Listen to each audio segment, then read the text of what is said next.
সবাইকে আসসালামু আলাইকুম। আশা করি আপনারা সবাই ভালো আছেন। আপনারা জানেন বাংলাদেশ এবং অস্ট্রেলিয়ার টেস্ট সিরিজ কিন্তু পরশুদিন থেকে শুরু হবে, যেখানে বাংলাদেশ এবং অস্ট্রেলিয়া দুটো টেস্ট ম্যাচ খেলবে এগেইনস্ট অস্ট্রেলিয়া।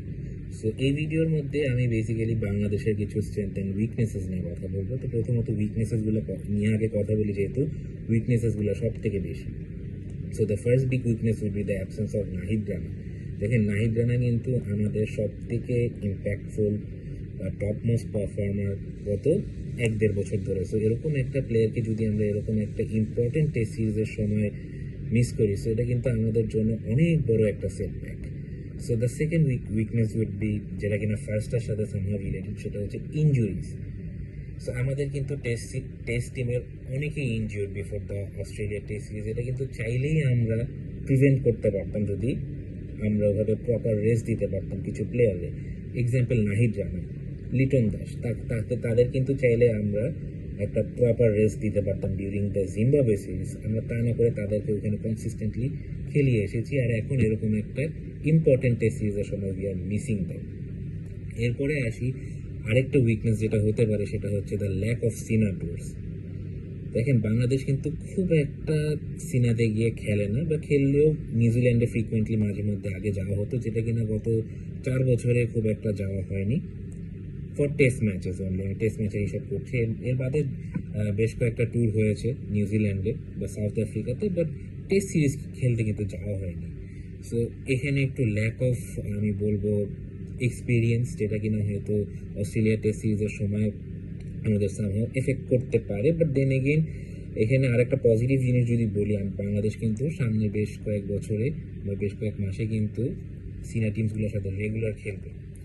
এখন অস্ট্রেলিয়ার সাথে খেলবে, তারপরে হচ্ছে ডিসেম্বরে মোস্ট লাইকলি সাউথ আফ্রিকার সাথে খেলবে, তারপরে সামনের বছরে ইংল্যান্ডের সাথে খেলবে। So it will be changing in the upcoming days. আমরা ফ্রিকুয়েন্টলি হয়তো সিনিয়র ট্যুরসগুলো আরও বেশি করে করবো। সো এরপরে আসি স্ট্রেংথসগুলো নিয়ে। স্ট্রেংথসগুলো খুব একটা বেশি নেই, বাট দেন এগেইন বেশ কয়েকটা আমি যে কয়েকটা বের করতে পেরেছি। এখানে the first strength would be the recent form of Mominul Haque, Najmul Hasan Shanto, Liton Das.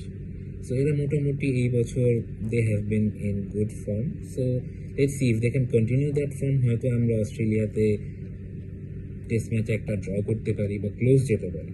জেতাটা হয়তো ইম্পসিবল হবে, বাট মোটামুটি অতটুকু যদি আমরা যাইতে পারি, that's a good thing for us.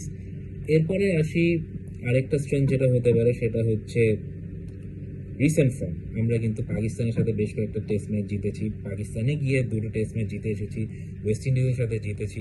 So মোটামুটি একটা ভালো ফর্ম আছে, বাট ওই ফর্মটা এগেনস্ট অস্ট্রেলিয়া কন্টিনিউ করাটা একটু টাফ হবে। And the final strength for Bangladesh should be, সেটা হচ্ছে the unknown condition of Darwin. কারণ ডারউইনে কিন্তু বাংলাদেশের ভাবে খেলেনি, আর অস্ট্রেলিয়া গত বেশ কয়েক বছর ধরে খেলেনি। সো ওটা হয়তো অস্ট্রেলিয়াকে সামহাও এফেক্ট করতে পারে, but then again it's Australia. Australia খুব একটা এইসব জিনিস, কন্ডিশন বলেন বা এইসব জিনিস, খুব একটা অস্ট্রেলিয়া আমাদের চ্যাম্পিয়ন টিমের খুব একটা এফেক্ট করে না। বাট দেন এগেন, যেটা আমি বললাম, যে স্ট্রেংথসগুলো এতটা লিমিটেড যে আমার এই পয়েন্টটাও নিয়ে আসতে হয়েছে আর কি। সো ভিডিওটা একটু কি, আশা করি আপনাদের সবার আমার ভিডিও ভালো লেগেছে। তো সবাই ভালো থাকবেন এবং সবাইকে আল্লাহ হাফেজ।